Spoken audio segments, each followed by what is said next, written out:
Miguel Salubok and I will discuss about mining. So, what is mining? Mining is defined as the process of extracting metallic minerals such as gold, silver, copper, nickel, and uranium, and non-metallic minerals like salt, potash, coal, and oil formation that concentrate naturally in earth that can be economically used. So, other than the agricultural products, the raw ingredients for everything else in our modern lives come from mining. From the minerals in your toothpaste, to the plastic case and gold circuits in your computer, to the metal frame of the cell phones and even the road itself, to the salt on your dinner table and the silver chain around your neck.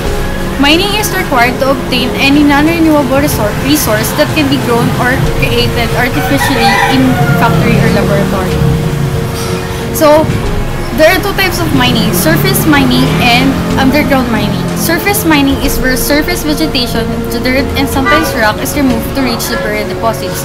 While in underground mining, shafts or tunnels are dug into the earth to reach the buried ore deposits. So how does mining become illegal? Mining is illegal when there is an absence of land rights, mining license, exploration, or mineral transportation permit, or any document that could legitimize the ongoing operations. This can also be illegal if they continue to violate environmental rules.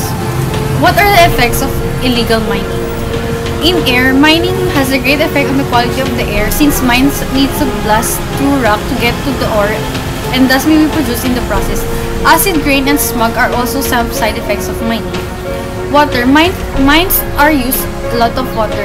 Though some of water is reusable, water are affected through tailing dams and water rock heaps because they are a source of acidic drainage water. Groundwater can also be directly contaminated through in-steel minings. Inland, trees need to be cut down in order to have a mine here, and whole forests could be destroyed. Mining involves large quantities of rock, and in surface mining or burden, land impacts are immense.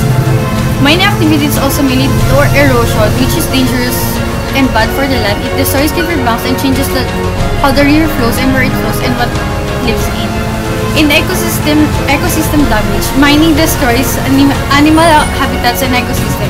Pits that mines create could have been home to some animals. Also, the activity that surrounds the mine include people movement, explosion, road construction, transportation of the goods, the sounds made, etc. are harmful to the ecosystem and will change the way the animals have to live because they will have to find a new way to cope with the mine and live around it.